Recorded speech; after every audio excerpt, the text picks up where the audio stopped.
Gandhi, I've walked hundreds of miles to see you. Your hunger strike calling for non-violence is an inspiration to all of us. Where do you find such strength and courage? Child, a man must look deep within himself. Of course.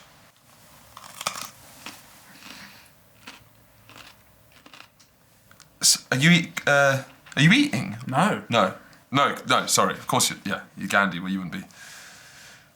As someone who wants to follow in your footsteps, where should I look to find such strength?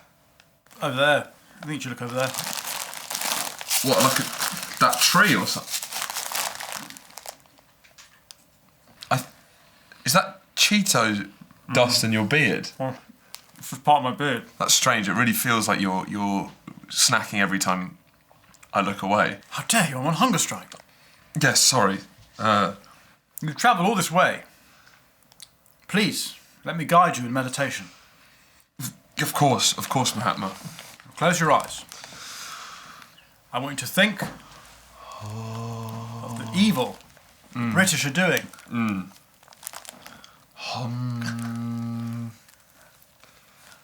Before we start a big... You were definitely eating then.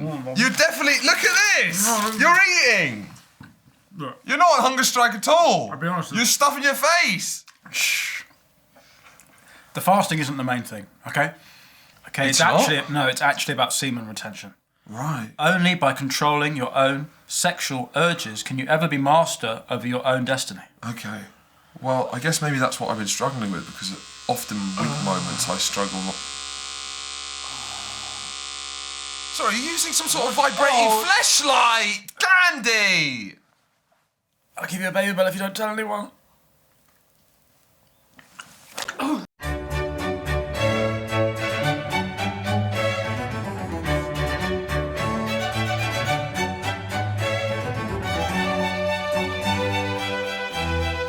Welcome back to Finn vs. History. I'm joined by Horatio Gould. Mahatma Randy. And it's a big one today. Yeah. It's the start of a huge series on Mahatma Gandhi. Yeah. I didn't know much about Gandhi. Yeah. I thought that I thought he was a bit annoying, to be honest. I know he's a big deal. Yeah.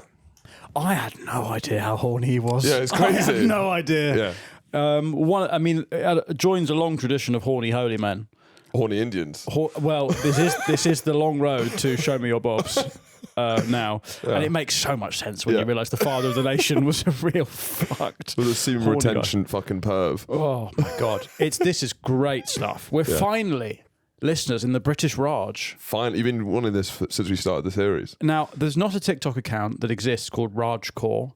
But if there was... that I haven't followed, I thought you were going to say. No. I can't find one. Right. I want to... You see those accounts where it's like the 80s financial core. Yes. And it's like finance guys in the 80s. You live in New York in the 1980s. And it's Milan. Yeah, and you've got big suits and you're drinking whiskey. You want to have the I wake up in the British Raj. Yes. And it's not... because that's waking up now. Tajikistan now. That's Tajikistan in 2030. Right. I want to wake up in the British Raj. Yeah. I want to be... in a plinth helmet. I want to be drinking a cool drink. Gin and tonic or an iced tea. Being fanned by a punkawalla. I want to be carried on a sedan chair. I want to be telling people off even though I'm wearing big shorts. Funny. For the Indian subjects were being told off, ordered around by a man wearing a safari suit with big shorts. Giant shorts. The biggest shorts there's ever been. What are you doing? Get over there. Wearing shorts. Humiliating. Absolutely humiliating for them. I guess like the British Raj is a huge part of British history. It's the jewel of the crown of the British Empire, but you never learn about it. It's such a blind spot in British history, right? Yeah, you totally. know much more about Gandhi than you do about all the other stuff, all the fun stuff. But the Raj is, but also the architecture, like before the killjoy came along and ruined it all. Well, this is the biggest killjoy there's ever been. This is a guy walking into Dishoom going, "All right, no, shut it down. No, I don't like any of this. Everyone's eating too much." Yeah, I guess Dishoom is styled off of the old what are they called? Those fucking cafes. Whatever, fucking Delhi cafes. Bombay Cafe. Yeah. And it's styled off that kind of Raj style. Then Rajcore. I'm saying people should make more Rajcore. Yeah. I've never been to India. Have you? No. No, I'd love to go. My wife's been. She went there for like 7 weeks. Imagine there's good bits and bad bits of India. As there is anywhere. Yeah, it's true. I mean, I've been to Birmingham. No, I've not been to India, but my wife went. She had like 7 weeks traveling there when she was like 21. And I said, well, I was doing Gandhi, and I said, what's your main takeaway from India? You spent 7 weeks there. She travelled large swathes of the country, this amazing culture with this huge, diverse history of different things. Yeah. I said, what's the main takeaway? And she went, the guys are so horny. Really? She went, every man is like more horny than the last. It's like a Russian doll of horny guys. And I've seen a lot of videos of people just like masturbating out of windows. Yeah, yeah. And that's like polite. Yeah.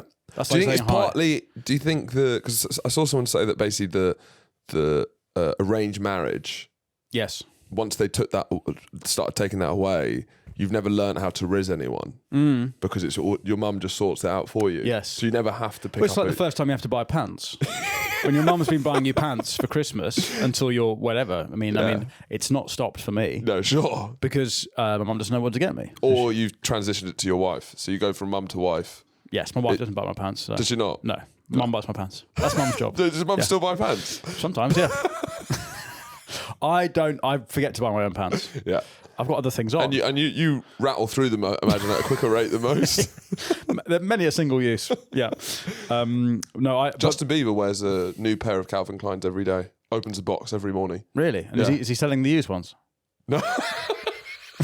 Is that why? I would use a single. If Justin Bieber's used them once, I'd buy those. Yeah, I'd buy those. Yeah. Just one used But once. it's like a second-hand car. If you're inflating the price because Justin Bieber's worn them, then that's bullshit. Okay, it's like a Game A and pair Go of- bathwater. A pair of pants. You know what they say when a pair of pants leaves the forecourt, it's lost £5,000 already. Is that what they say? About cars, yeah. What circles are you hanging around with? Well, it says you driving a car off a forecourt, you lose Soon. £5,000. Right. So wearing pants, So you want a discounted out of rate? the toilet is Yeah. you've already lost £10,000 on a pair Yeah. of pants. So I'm not paying over the odds for Justin Bieber's pants. Well, but if Justin Bieber is just throwing these pants away, we need to set up a thing. We need to set up a deal. That Where we can is it? Where are these pants Just put going? it down a chute that we have a bucket at the bottom. We'll just collect all these pants. Why has he got these? Are perfectly But imagine good the pants. feeling of a new pair of pants every day. The hedonism. Yeah, that's too much. Every single That's day. too much. Because a new pair of pants does feel amazing. But every Yes. single day, But then you've you got get to have some. you get the fluff though. You get the little fluff from like black pants. Yes. So he must have constant. But these fluff. expensive Calvin Kleins, I imagine that, they're well designed. And are they briefs or are they trunks? I actually don't know enough details, to be honest. Fart pants. Now we did. We once bought my dad a pair of those for Christmas. Flatulent pants. As a joke. Yeah, but I think he did use them. He's particularly Can bad. you at- just he's go particularly- hell for leather in He's those? particularly bad at Christmas. Yes, you have like a sort of in the same way that we've talked about Brian Johnson having a sauna ice pack for your balls. Yeah, you got to have. Yeah. Fart pants are when you have a kind of herb pack round your arse. So you're that it- farting herbs out into the. Yes, yeah. Right. You're farting through a prism of scent. Charlie seems disgusted by that, seeing as- What I will say is that the smell's not better. It's just weird. I mean, I was talking about this on the other pod, but yeah, sometimes it's very suspicious when a bathroom smells too much of Freshener. Febreze. Yeah. What Yeah. have you done in here? What's you going on sick in here? fuck. It's not the crime people hate; it's the cover-up. It's Watergate, isn't it? It's the fact he was caught that took Yeah. Nixon down. It wasn't the fact that he did a big poo. It was that you went in and went, "This smells too much of air freshener." You're lying to me. You're covering something up. Anyway, yeah. So I'm just thinking, sorry, flatulent pants, because you can have flatulent pants in the back.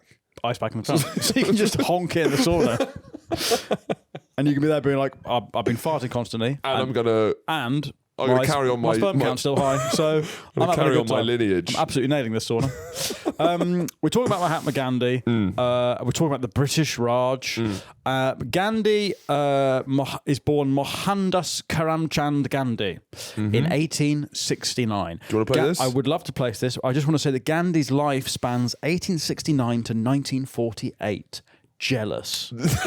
I'm so jealous of the history. golden age. The golden age of the earth. Yeah. I'm so jealous of the history that he, it's my favourite time span. Yeah. 69, the real summer of 69, 1869, Yeah. to 1948. He It's takes got in all the juice in there. eugenics, phrenology, Rorke's drift, Social fucking Darwinism. World War II, World War World War I. Nuremberg, the Titanic, Yeah. Rise of Hitler. Yeah. Crazy. Yeah. What a type. Freud. Chris Tarrant is born 10th of October 1946. Thank you, Charlie. He's there for that. Yeah. So Where were you? Where were you when Chris Tarrant was born? I've played cricket against his son. So have you, Charlie. Toby, we played cricket against his Nice son, guy. and he got me out. His son's a rapid bowler. So we're all linked in this We're story. all linked to Chris Tarrant, and Chris Tarrant's linked to Gandhi. Is that what we're saying? Yeah. Gandhi did not want to be a millionaire, so did. he wouldn't have gone on that show. Who wants to be a millionaire? Not me. Not me. No, thank you. First one. Get the first one out. 4 episodes. Got to get it out early. You've given an excuse for the whole table to have some now. I've ordered accents for the table. All right, we'll all be chipping in. Picky bits. Everyone's having picky bits. Okay, so 1869. This is before Chris Tarrant is born. Pre-Tarrant. We're living in a pre-Tarrant world when Gandhi's born, and it is after. Napoleon has died. Okay. So it's after Napoleon and it's before Chris Tarrant. Right, pre-Tarrant, post-Napoleon. Pre-Tarrant, post-Napoleon. That's when Gandhi is born. It's sandwiched between 2 great men. 2 great men. 2 men who could not ultimately invade Russia. Yeah. One tried, one didn't. Anyway, that's irrelevant. He is not known as Mahatma till later on, but he's Right. known to history as Mahatma, which means Yeah. great soul. Sure. It should mean fucking horn dog. Yeah. That's what. If it really, it should be Mahorn dog Gandhi. Mahorn dog Randy, really. And ultimately, I mean, he goes on to Manofap. he goes on to inspire, Martin Luther King, Rosa Parks, the IRA, any kind of civil rights. IRA, what were the IRA taking from him? Oh, I don't know if it's very Gandhi fucking blowing up a pub. That's like the No, it's opposite. not. No, it's not. But I don't know that. Yeah. But they probably would have said, "Oh yeah, him as well." Yeah. Oh no, we're just like Martin Luther King. And also, you got 2 minutes to get out of that pub. I don't think Martin Luther King was doing that. Anyway, so let's just do a lovely. Let's have a soak in the warm bath of the British Raj. Who's pouring the water? I believe they were called coolies, but that may be a slur. Sure. Again, we're going to get into lots of ancient slurs. It's a terrific topic. Punkawalla is a really fun word It is a lovely word. I've been trying to bring back. And what is a punkawalla? A punkawalla is someone who fans you, the white man. White man? I think it is. It doesn't necessarily need to be racialized. It's an Indian man in a nappy and a hat, chef's hat, and they've got a big fan. And their job is to cool down the man in the big shorts. Who's But in charge this is of all everything. British Raj is just reflecting on your youth, right? It's reflecting on the golden age when things seem so positive and good. Oh, yeah. Do you know what I mean? Yeah. Now we're an old man in a chair at a care home telling stories no one cares about. Yeah. But when our eyes close, we're reminiscing about our. Well, I'm we were a young, young strapping lad. man, and I'm reminiscing about the Raj. And I was never there, but I'd love to be.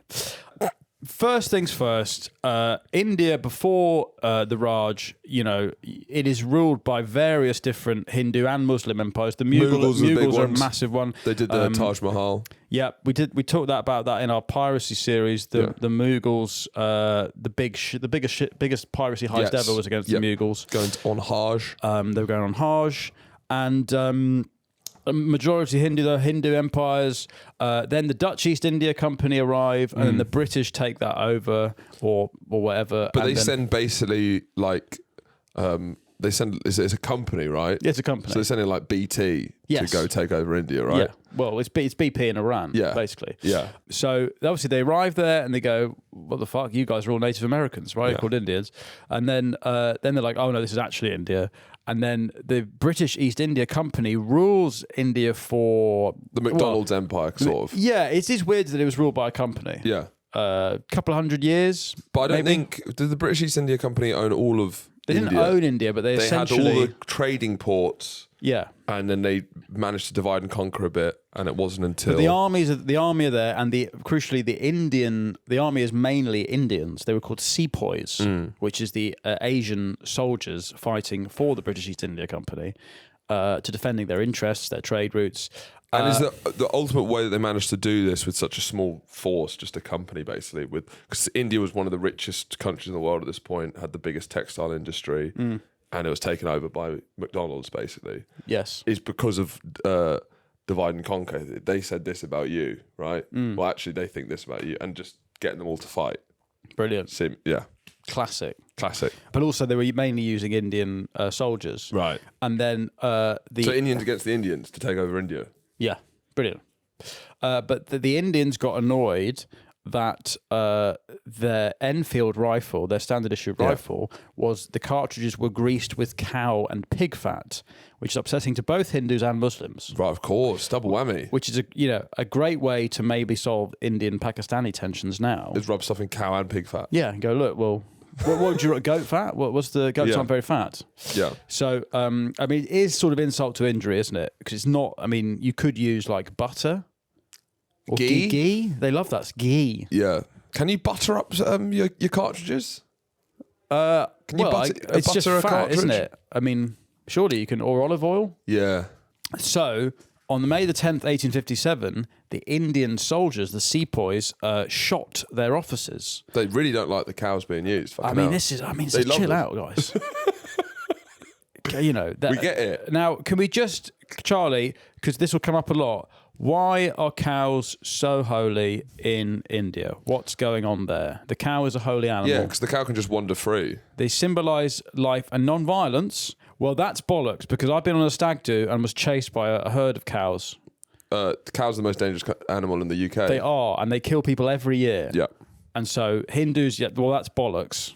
I'm not a believer in Hinduism because I think cows symbolise violence. Yeah. Fucking units. 20 deaths from cow per year in the UK. Generally, on my stag do, Phil Wang wrote about this in his book. I must have talked about this on the pod. Maybe. We were going through a field to a brewery, and we were so hungover, and the cows all turn as one with the hive mind, and they pick on the weakest member of the group, which was me and Ivo and John Kearns. John Kearns was at the back, completely John Kearns hungover as a sort of. He's gone. He's completely gone. Can't function. And then he just sees the cows and he goes, well, I'm not going through that field, and starts walking the other way. But then the cows follow him as one. Wow. Terrifying. Mob rule is cows. Anyway, Hindus... So they're violent criminals. They're terrorists. They are terrorists. All cows are terrorists. Every time you eat a burger is a victory. Yeah. And yet, the Hindus see the cows as being holy. Even cow dung and urine are considered sacred. Okay. Right. It's all getting a little bit perverted now, isn't it? Yeah, it's getting a bit piss play. Agree to disagree. Yeah. India. Anyway, so this sparks the Indian Mutiny, as it was called until recently, when they started to call it some kind of rebellion. Tragedy. The Indian Mutiny is a tragedy. They shoot British officers, and the British react robustly, executing many soldiers and consistently suppressing the revolt over the following 18 months. This is in 1857. And this uprising ultimately leads to the abolition of the East India Company. McDonald's shut down and shifts to the direct rule of the British Crown. But the East India Raj. Company were pretty brutal, and there was no restraint at all. Oh, I mean, McDonald's workers aren't having a good time, are they? Yeah, so that's partly why the British government had to come in. And it's not even a transferable skill. It's not like, oh yeah, I can cook. I worked at McDonald's. It was just, you can operate a 3D printer for chips. It's Foxtons. It's the guys who work there being in charge of millions of people, basically. Yeah. And not doing a great job. So by the time Gandhi is born, the British Crown was in direct control of India. I think Queen Victoria becomes Empress of India in 1876. At some point, we take the Kohinoor diamond. That's still a big thing. We'll do a whole episode of Kohinoor, because the Will lifespan we? of That's quite a big. We'll just do a whole Patreon. episode on a stone. You'd be surprised. It's the lifespan of the Kohinoor is crazy. What do you it's mean? over 800 years. It's been taken by so many different empires, and whoever has the Kohinoor dies, normally in horrible ways. Really? Yeah, it's an amazing story, the Kohinoor. What, like that? Like Indiana Jones? Very much so. Is it the Philosopher's Stone from Harry It's Potter? also the founding stone of Afghanistan, and there's Iran have a claim to it or some shit. It's crazy where it's. Oh, all well, gone. we're not giving that back then. No, God no. I think, in fact, when the Queen died, there was a big. They all were like, right, give us the Kohinoor back. Fuck off. Fuck off. That's going on Camilla's head. Camilla's That's got clearly it. for Camilla. It's a bit weird that Camilla's got the Kohinoor. Kohinoor, there. yeah. If it's that sacred, Yeah. and it's on Camilla's head. Yeah. Now, the British Raj is obviously aesthetically brilliant, but from the Indian perspective, one could argue that it's slightly exploitative. That one is not in the room with us right now. I don't know where he is.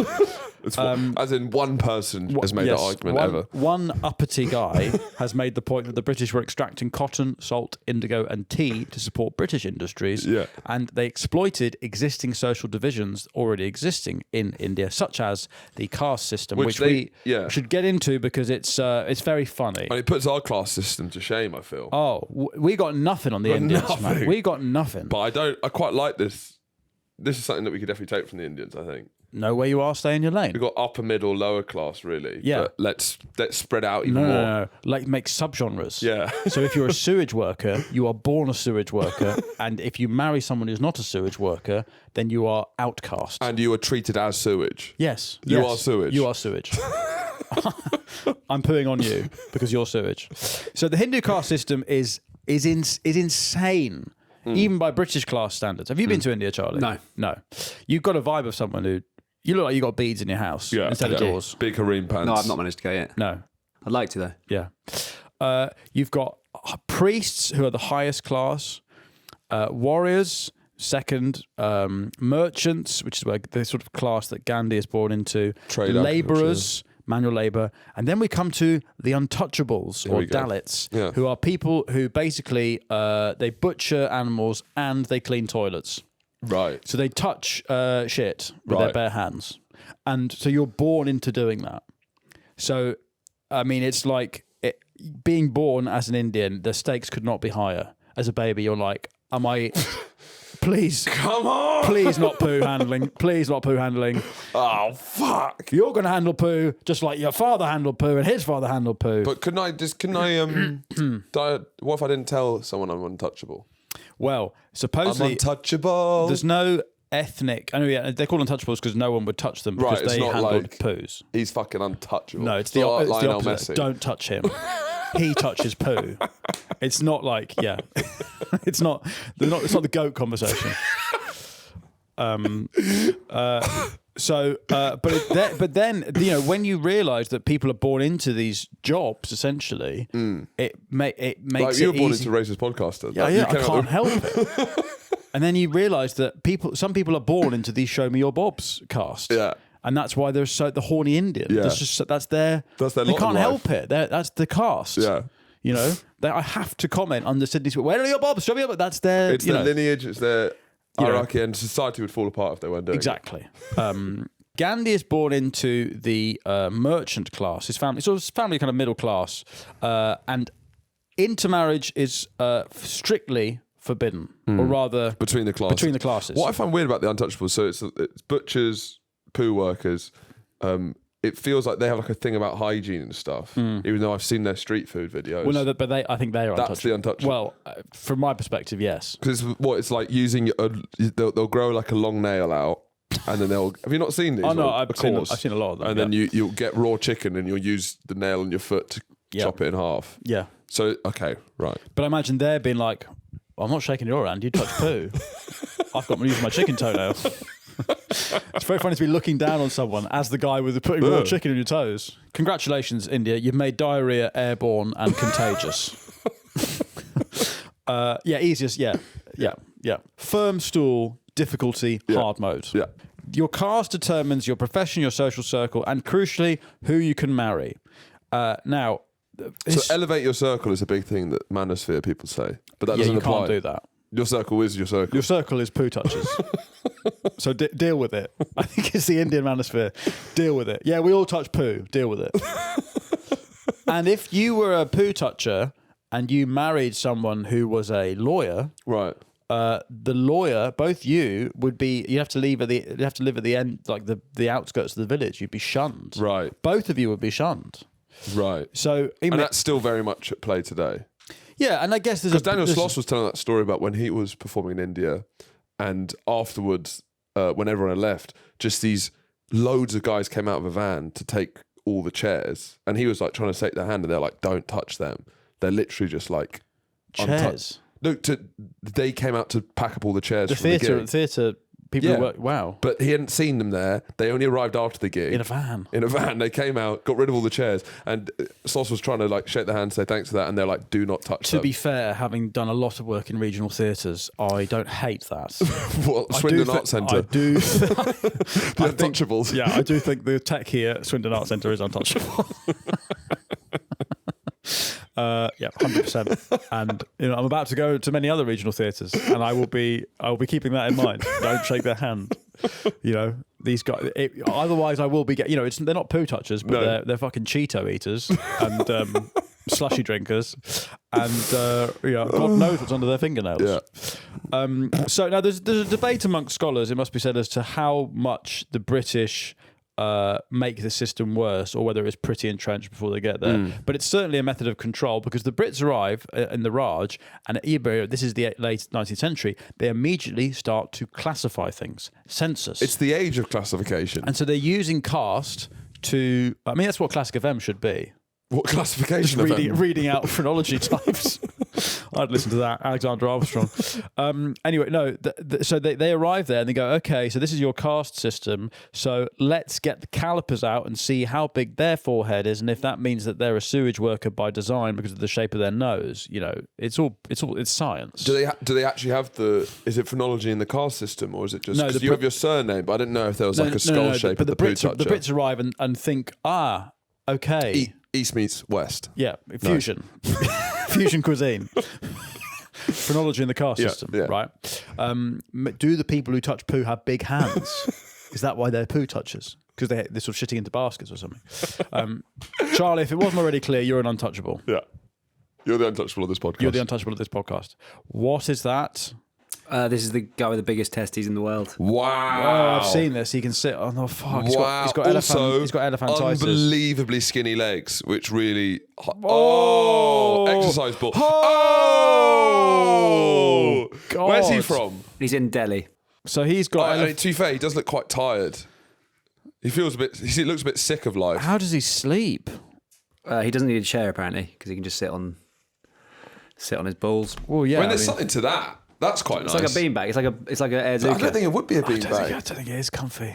You know when you sit down and you catch your ball, you're like, God. Yeah, that must suck. Imagine him busting. He must be like a fucking Boxing Day tsunami coming out of there. It's like a Gaviscon. I think I'd kill myself. Hey? I think I'd kill myself. Really? If you had Yeah. balls that big? Yeah, I couldn't do that. No, that's a lot, isn't it? It is a lot. Because also, it would, just proportionally, you'd be like, no, my dick's not small. I've just got the biggest balls ever seen. It's actually... I like that that's one of the big It's problem. actually above average. Come and sit in my balls. I mean, sex must be difficult. Is that why the Kama Sutra exists? I think so, yeah. Christ. So, let's get into Gandhi's early life. He is born in Porbandar, which is in Gujarat, and his father's a political official. He's the youngest of 6, but the favourite child of his parents, supposedly.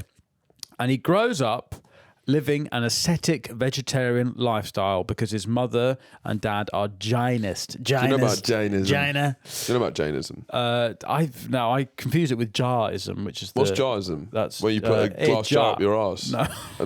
No, it's the Jamaican one. Jar. Prius jar. Oh, right. This is Jainism. No, Jainism is the thing Jainism, where Jaina. you do not kill a living thing. Right. So it means, and it's like, that's a huge part of the philosophy. So much so that you're always watching where you walk so you don't step on bugs. God. You have a mouth covering so you don't swallow a fly accidentally. God, so it just means it's like this obsession with like not causing any death or damage or violence whatsoever. Right. Which I imagine played a part. Yeah. Potentially. God, it's a mental health condition though. Watching where you walk to that extent. Yeah. Well, what if you accidentally step on a snail? Then you're so upset. What happens if a Jainist steps on a bug? Because their whole thing is trying to stop stepping on a bug. But what if you do it? Because if you're looking on the floor, do they send themselves to prison? Hitting a lamppost, you know. If a Jainist steps on a bug, the actual consequences depend on whether the act was intentional or accidental. Though the ultimate goal is to minimise violence at all times. It's karma, isn't it? So right, bad karma, Glenn Hoddle stuff. Right, so they're trying to accumulate value still. It's still like investing in Bitcoin, but just with karma. Is Glenn Hoddle a Jainist? In a way. Yes, he is. Well, he's saying that he's basically saying Stephen Hawking's stepped on loads of bugs. Stephen Hawking fucking threw a beehive in a river. That's why he's like that. Anyway, look. So Gandhi's parents are Jainist, and these three principles, ahimsa, ahimsa actually, which is non-violence, absolute non-violence, and then anekantavada, which is non-absolutism. Now, for this one, I think you need to give it the Indian accent, because I think you're struggling with the pronunciation if you don't. Anekantavada. Yeah, that's better. It's better. I mean, it's like I've told you. It's like when I went to Hungary and I did a Borat accent when I was trying, and the guy was like, "Yes, yes, exactly, yeah, my wife," and I was like, "Okay, I'm speaking Hungarian then." Anekantavada is non-absolutism, which is crazy because. Well, actually, we'll get into Gandhi's. He's very against partition because he thinks everyone can live together. But I wouldn't say he has multiple viewpoints. No, he's at quite one time. Sure. Anyway, and then it's quite one note. Aparigaha with non-attachment. Right. So this ultimately teaches that the path to liberation involves purifying the soul from karma through strict self-control, i.e., being veggie. That is self-control, though. Yes, it's worse than how I eat. Yeah. Just trying to avoid eating steak, that is a lot of self-control. Whereas you eat steak and then you drink fibre powder in the evenings. Well, I mean, there's a bit of the Gandhi about me sometimes. Yes, there is, We'll get to the obsession with bowel movements and fibre. So, but he's also a fibre maxer. A fibre maxer? Yeah. Is he? Okay. Is that what you are? Are you saying you're a fibre maxer? I aspire to be a fibre maxer, but I often fall short of my own. Are you fibre mogging me? Is that what you're saying? I don't know. I don't know how much fibre you have. I'm beef mogging you right now. I'm beef mogging Phoebe. Yeah, Phoebe's for sure. getting beef mogged. Yeah, she gets beef mogged every day. Can't help but be beef mogged. Drive by beef mogged. Well, that just sounds like a flasher. Sounds like a real lesbian slur. You fucking beef mogger. She is a veggie woman. So she's vegetarian. Yeah. Beef mogger vegetarian. They're both dykes. Come on. Yeah, she's getting falafel max.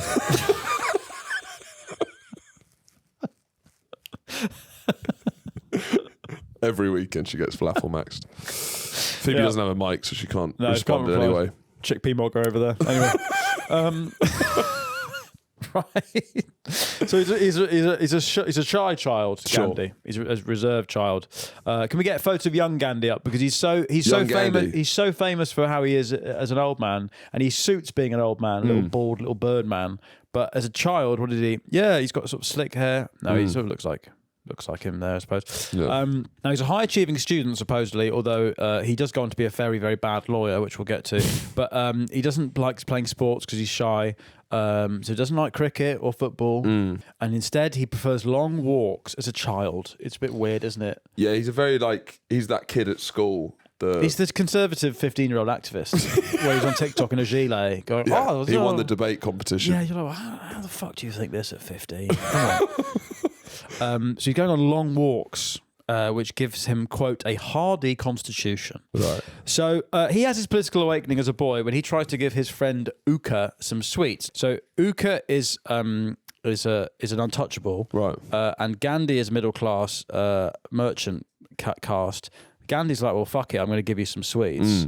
And then Gandhi's mum tells him off for disrespecting the social order. Yeah, touching the untouchable. Yeah, and Gandhi says, well, fuck you, mum.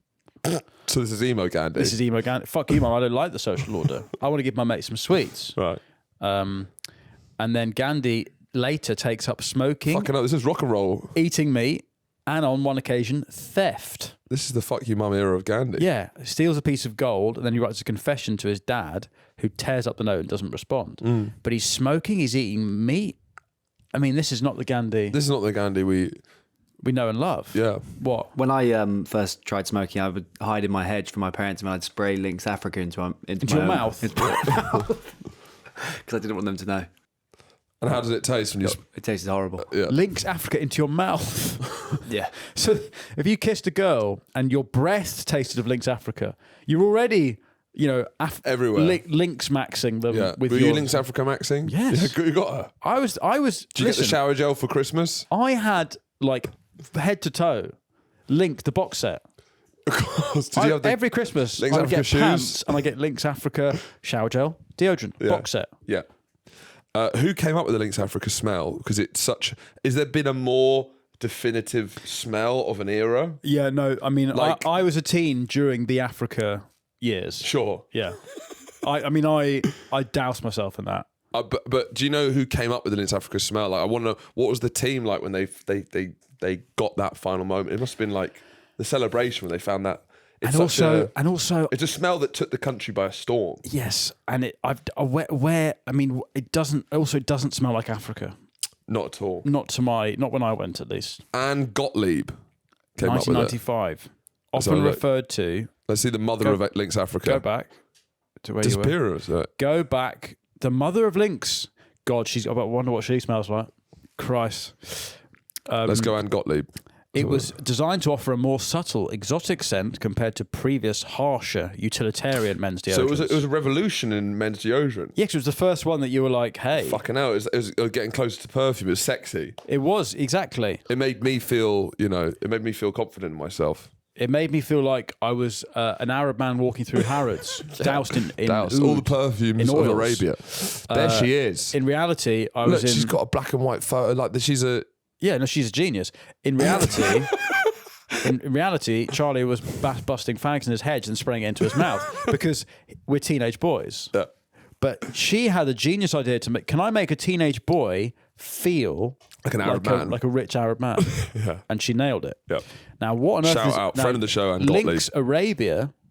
I want to smell that. That's what I want to. Anne, is Anne still alive? Is there a Lynx Arabia? Is Lynx still around? Maybe we should kidnap Anne and lock her in a... Lynx Arabia is a construction company. Okay, so ignore that. Lynx India is... linked to the Bin Ladens. Lynx India is not the smell you want. To be fair. Lynx no. India, it doesn't have the same branding, I feel. No. It's harder to get that off the shelves, Lynx India. Toilet paper. Right. Now, Gandhi is betrothed 3 times before the age of 7. So he's playing the field. He's a fuck boy. Well, no. This is his parents are going, you're going to marry them. Right. No, he's not married them yet. He's just like, it's arranged. He's a heartbreaker. Yeah. But his first 2 betrothals, they both die.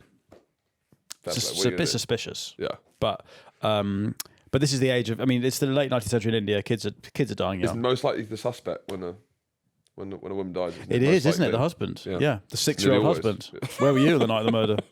There was a murder. So Gandhi eventually marries Kasturba Gokuldas Kapadia in 1883. They are both 13. Oh!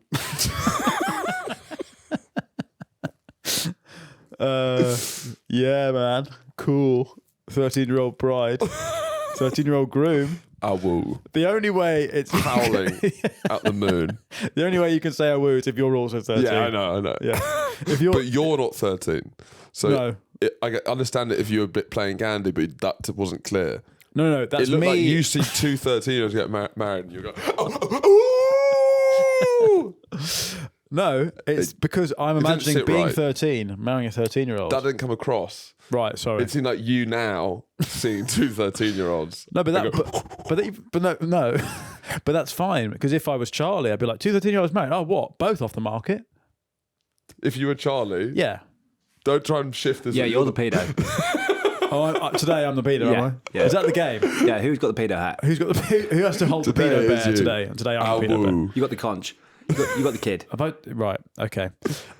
So now it's a triple wedding with his 2 brothers. Indian weddings are big. Yeah. Now, and he's 13. Fuck me. His wife could not read or write. To be fair, she is only 13. Yeah. And Gandhi tries to teach her, but attempts are fruitless. And it starts a lifelong hatred of this woman. Yeah, well, you know more than me. Well, yeah, because Gandhi, obviously, his big thing is peace, love, togetherness, and unity. Yeah. But it's funny, the background is that he absolutely hates his missus. Right. Can't stand her. Yeah. So that's, imagine being 14 and being, oh, fucking ball and chain. Fucking hell. The wife. Fucking hell. Spraying yourself Lynx Africa. Fucking leave me alone, would you? Yeah. That is but crazy. We'll get to that. And I guess semen retention's easier if you hate your wife. Well, we'll get to that as well. So there's a lot of good stuff coming up. Gandhi's father, and this is crucial, Sigmund Freud, who's about at this time, would have had a field day with this, right?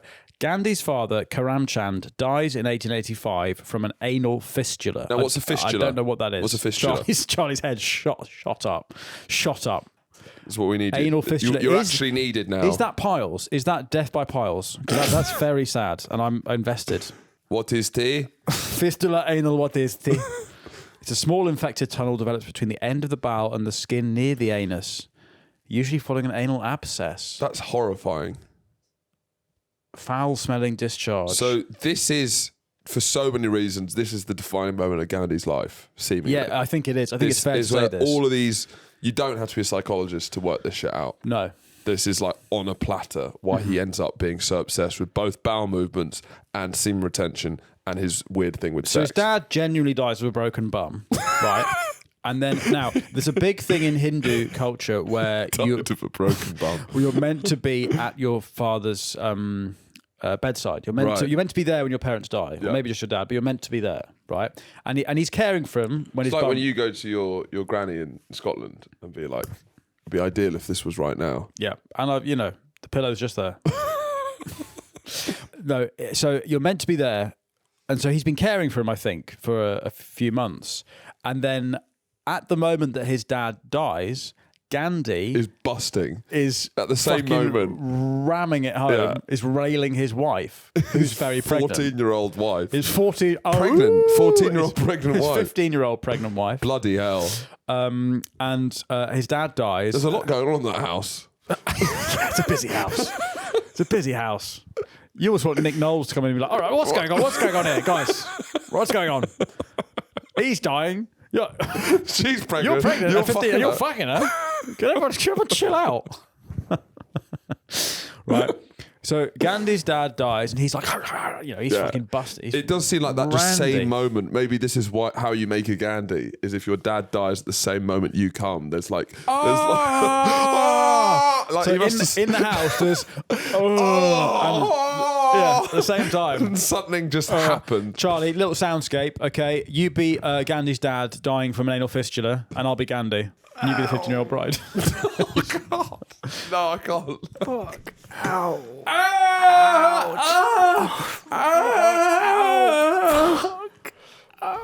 What do you mean it's dead?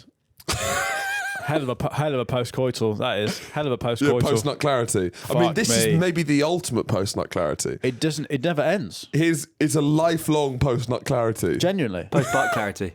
Post-butt. No, not his dad. No. No. Gandhi had post-nut clarity. Yeah, but his dad has post-butt No, clarity. his dad died painfully of an anal fistula. No, fistula. Right. Fistula. No, it's not post-butt clarity. No.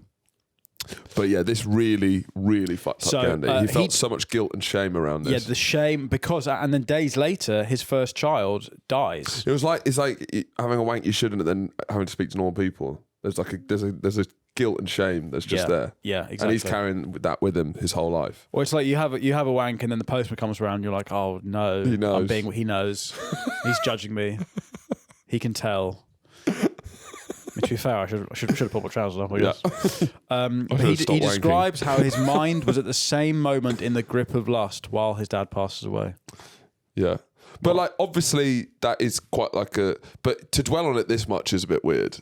Like, I get it that how this could fuck you up a bit, but also get over it. Yeah. Do you know what I mean? You don't need to make it. That's a weird thing But to make also, part of your you're personality. You're 15 and you're getting laid. I mean, High five. do you know what I mean? It's like, dad's dead. Okay, that's shit. But also, secretly, I just got laid. Yeah. You know, you're 15. I guess what's weird about this is if you were doing a Freudian analysis, this is something you discover about him that he might not know truly about himself. Like his maybe family members say, I think it was this. But he's telling everyone, Yeah. yeah, this all fucked me up. That's when I'm starting to be suspicious. Yeah, I'm like this He's because doing it for attention a bit. Yeah, I'm doing this because I wasn't by my dad's Yeah. bed. And No, what I he's feel saying so is, guilty yeah, and when my shame. dad Like, but died, you, I was actually having sex. That's how he's doing it. He's 15. Yeah, my dad died, but you know why I 15. wasn't there? I was having was fucking fucking sex. busting them And up. she's pregnant, which I've had it before. You know? He's such a little horn and dog. I'm so guilty, and I got so much shame about that. I got so much shame about how much fucking pussy I was getting at 15. I got God, so it much. fucking I'm such a dog. Yeah. Shame. I'm so fucking disgusting. How much sex I was having at 15. No, I couldn't say goodbye to my dad because Yeah. I was pretty preoccupied, fucking balls deep. You know, in my someone wife. his friend's dad dies. At least you got to say goodbye to him. I Yeah, didn't I get to say couldn't. goodbye. I wasn't there. I wasn't I there. was busy. I was too That's busy. what I was doing. I was fucking shagging. I was too busy getting fucking laid. What were you doing when your dad died? What? Sitting by his deathbed, fucking pussy? Yeah. I was in pussy, mate. I was fucking ramming it home. Yeah. Didn't get to say goodbye to him. It's pretty sad, actually.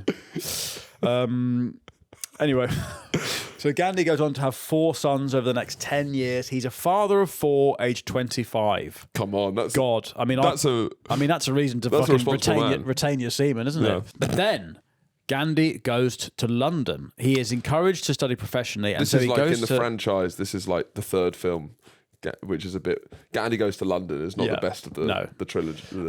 but he arrives in London in 1888. Ooh. Months before friend of the pod, Jack the Ripper, starts hitting women for 6. Could Gandhi be? Well, he's they're come- both he- sickos and weirdos. He's come from a cricket culture.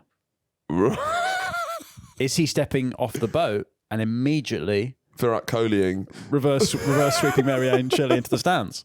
We don't know. There must be a theory. Charlie, is there a theory that Gandhi's Jack the Ripper? Because it seems, it The seems like Tendulkar of East London. the idea that Gandhi was Jack the Ripper is a modern internet It is conspiracy theory originating from short form content.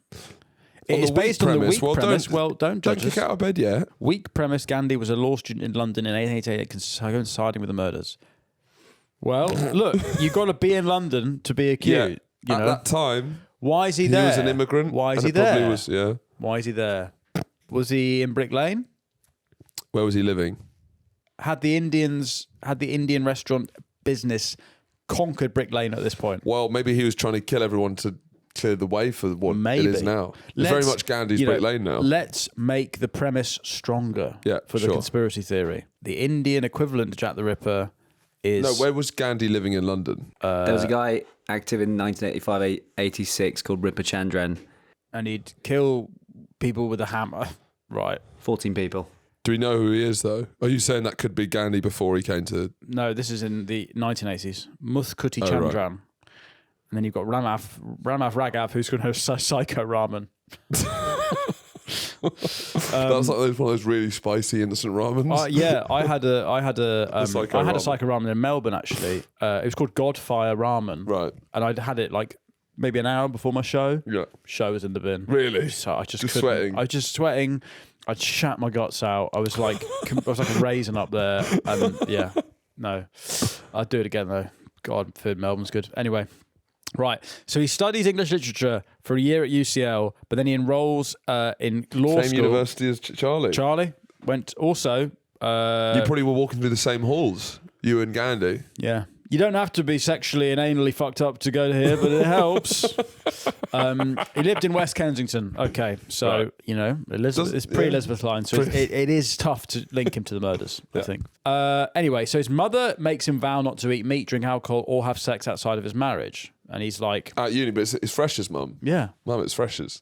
And he's introduced like, sad story actually. My dad This is sad. died and I wasn't there. I was getting fucking laid.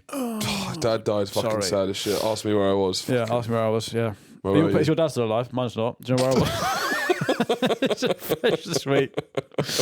And interesting I'm fact. so cut up about it. Interesting fact. On Freshers Week, they had a Roman toga night, and he just wore that for the rest of his life. You know that? Now a new class of Indians was emerging by 1888 called the Brown Sahibs, which is a post-colonial term, or is it a colonial term? Yeah, it sounds given a bit- that we're in 1888, to describe someone who behaves like a British master, which is what Sahib means, despite not being white. Cultural appropriation. So these are people who are educated in British law and expected to help run the colonial administration. Now, in the colonial context, an Indian degree was seen as inferior to a British one. So anyway, so Gandhi feels he wants to become a barrister, so he's got to study in London. But this means that he's excommunicated from his caste because his caste are merchants. And he's going above his station. I think so, yeah. Okay. So he says, as he arrives in London, he says, everything was strange. The people, their ways, even their dwellings. I was a complete novice in the matter of English etiquette and continually had to be on my guard. Right. His landlady tries to give him vegetarian food, but he describes it as third rate. I bet it was. That's fucking arrogant to say that. She's trying her best, right? You're a fucking falafel maxer. Yeah, and you're telling Vegetarian food in London in the 1880s, though, probably was fucking... Charlie, what is vegetarian food in the late 19th century, please? It's surely it's beans, isn't it? Yeah, porridge. A lot of porridge. Porridge, yeah. Porridge, savoury pastries, vegetable cutlets, centred on no fish, no flesh, no fowl. Is that like, fish, no flesh, no fowl. is that like the vegetarian, no blacks, no Jews, no Irish, no dogs or whatever? Lentil soup, Vegetable pie, maize mash, Maize mash. vegetable goose. Phoebe's salivating. I Fucking can't hell. believe it. Maize mash. I'm maize maxing for lunch, am I? Yeah. So Gandhi joins the London Vegetarian Society, which Cool is not a guys. slur. For gay people. Gay people. He's an LVS card You carrying remember member. you remember the London Vegetarian Society? A friend he had took him out for dinner in Holborn one night, and after ordering a starter of soup, Gandhi asked the waiter if the food was vegetarian, and the friend said, "Come on, mate, This is fucking, you're wide your neck embarrassing in. me. You're embarrassing me." He said, quote, "You are too clumsy for decent society. If you can't behave yourself, go wait outside." Yeah. And this encounter influences Gandhi's desire to become an English gentleman. So he starts to buy suits and watches, haircuts, takes up ballroom dancing, learns French and Latin, and starts to become active in radical politics in London. Obviously, the 1890s in London, very, very fruity time. Edwardian society. Very fruity. There's a lot of similar to the Russian Revolution. Before that, in the late 19th century, there's all the kind of mystics. There's an Edwardian mystic scene in these big cities. Occult sort of stuff. I mean, not as bad as Russia, but I listen to What is some it? Is it like let's get a peasant with a big dick and say he's a witch sort of stuff? Not quite to that extent, so no. it's- It's like let's have a vegetarian meal for once. Maybe. I don't know. So he joins the executive committee of the Vegetarian Society. Again, not a slur. And he finds public speaking very difficult and is described as a, quote, drone. I mean, that doesn't change. No. He's a not drone for the rest he of his doesn't life. fire you up. No. Very much the Theresa May Yeah. of the Indian political scene. So he resigns from the committee after repeatedly failing to speak in any meetings. Gandhi goes to Paris as well in 1890 for the Great Exhibition, and he sees the unveiling of the Eiffel Tower. But you and Gandhi are quite similar with your views on Paris, I believe. We have similar opinions on Paris, yes. yeah. He says he's impressed with the churches in Paris. He did not take well to the culture. Yep, I agree. Or the tower. He said the frivolities of Parisian life is being in evidence in every street. I agree. This is where you're most in line with Gandhi. Me and Gandhi, we're stop clocks. Yeah. And we only overlap on our opinions on Paris. Yeah. I'm not a fan of semen retention. If anything, what's the opposite? Semen. Semen What is it? Abundance. abundance. It's like the prostate. You need. Needs to be worked. Yes, Yeah. it's like a Guinness. If pump. you don't run a car for too long, it's bad for It's a Guinness pump. You've got to keep the line fresh. You've got to keep it moving through the line. That's why Guinness is good or bad. And that's what the Devonshire. I've got the Devonshire down there. Yes. Top drawer over my thigh, interviewing fucking posh pricks about why the best pint. Why have I got the best pints? Well, I've got the best pint in London. Yeah, I've got an Irish man with a red Yeah, face. go and say the important thing is keep the pints in use constantly. And you want to be in the back room of the Devonshire. Christ. That's for celebs. Yeah, but now Gandhi's in Paris, and he is called to the bar in 1891, but he leaves for India just afterwards, and he tries to establish a law firm in Bombay, but he is so bad at public speaking that he can't even cross-examine witnesses.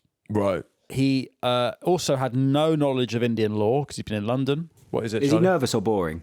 Hey, Is he nervous or is he just very boring? I think you can be both. But is that the impression that we get? Is he like bricking it, or He's is a he just... shy, meekish, small man.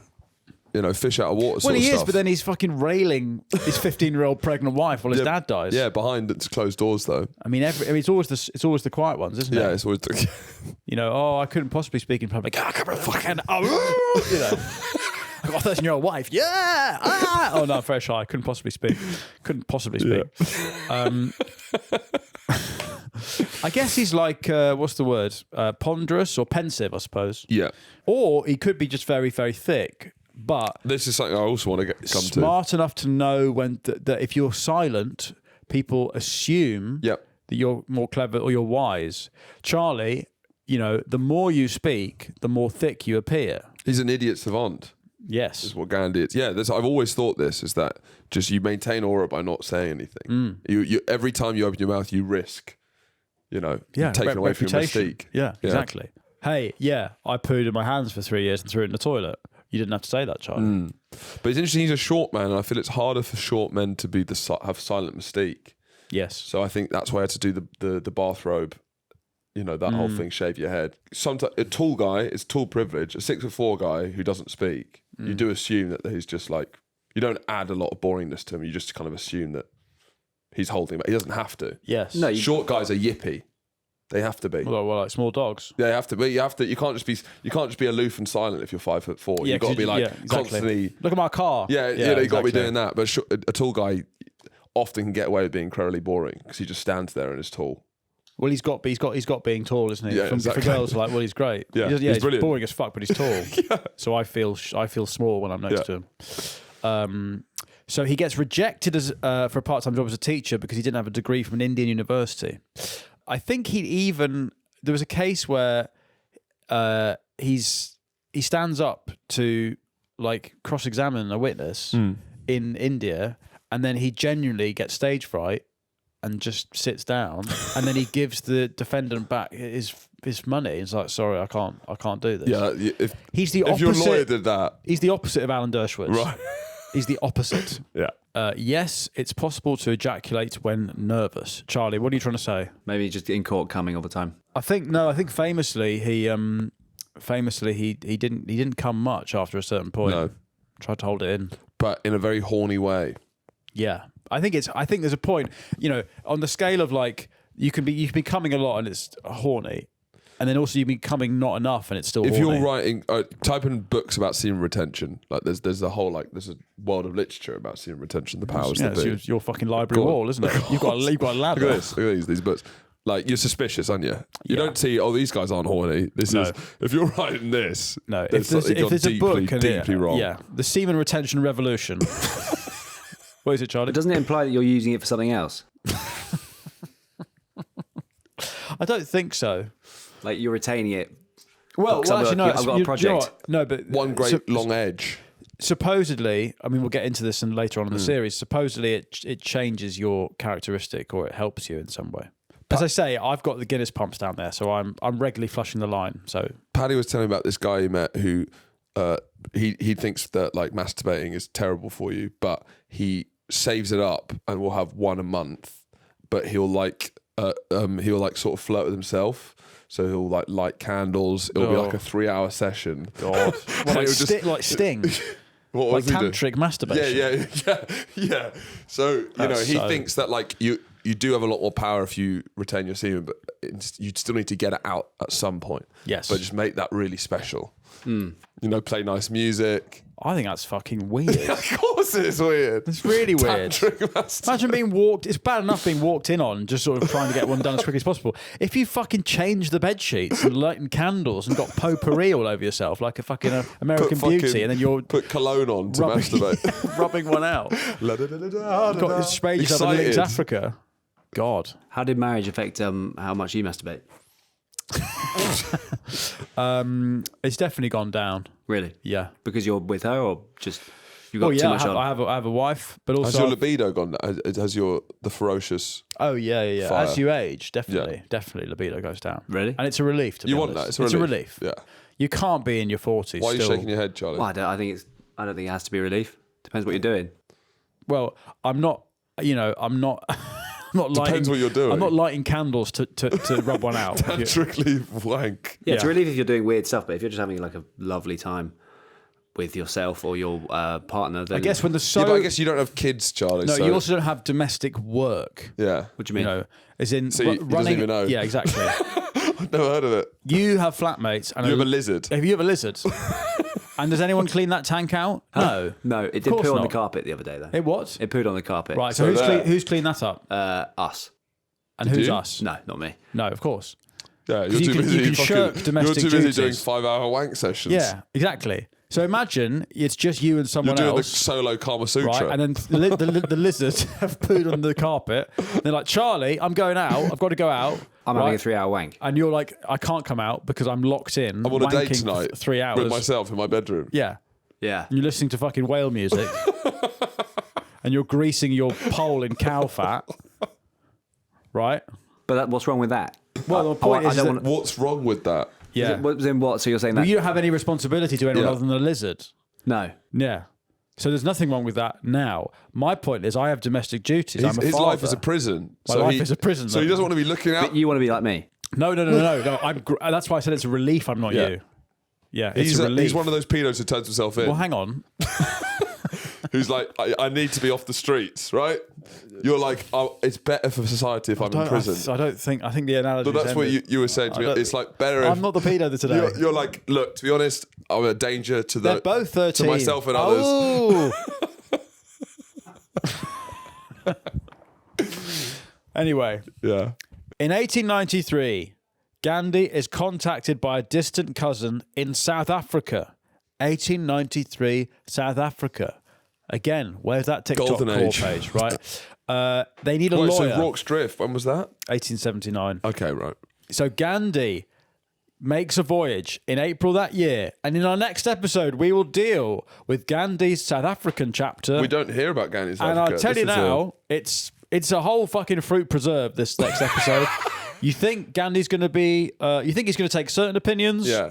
He does not. It's a rather bitter marmalade. Yes. If you're a fan of Gandhi, if you're a Fandy, this next episode will be challenging for your opinion of him. Yeah. This is naughty Gandhi. This is when Gandhi really embraces the 1890s, wouldn't you say? Yes. Spirit of the age. Yes. Which is something I've been accused of, but I don't live then, so I guess it's you're like, God, it wasn't everything better in the 90s. They're like, yeah, fucking Oasis blur. No, sorry, 1890s. Yeah, 1890s. Oh, London in the 90s. It was. It'd be great if you got, those endless documentaries about how great London was in the 90s with all this sort of like Stuart McConey as a talking head, or like those weathered faces of people who've clearly smoked every cigarette Chris in Evans London, just stuff. like, it was different back then. It'd be funny if you get called on thinking it was about the 1890s. It was amazing. I've got my calipers out. It's just a very different time. It's amazing. The energy in the city was so different. It's not like alive. that now. You can just measure someone's head and go, you're thick, go home. Anyway, that episode, along with every episode in this 4-part series on the horniest holy man there's ever been, is already out on our Patreon, where we recently passed 30,000 members. Yeah. He's a holy man because he's obsessed with sticking in a hole. Exactly. That's why he signed up, basically. Exactly. And listen, if you want to talk about semen retention, there is an army of semen retented men. Yeah. Who, that's involuntary semen retention. Right. Well, they're INSEM. I don't know, it's in there somewhere. We'll work it out in the break. That's on the Patreon, and on our Patreon exclusives this fortnight we'll be talking about Hinduism, and I think we will be reviewing the Kama Sutra. Yeah, and maybe the solo Kama Sutra as we talked about. Which is Charlie's solo Kama Sutra. Anyway, that's all on the Patreon. If not, we'll see you on Thursday for the next chapter in our Gandhi epic. Goodbye for now. Goodbye.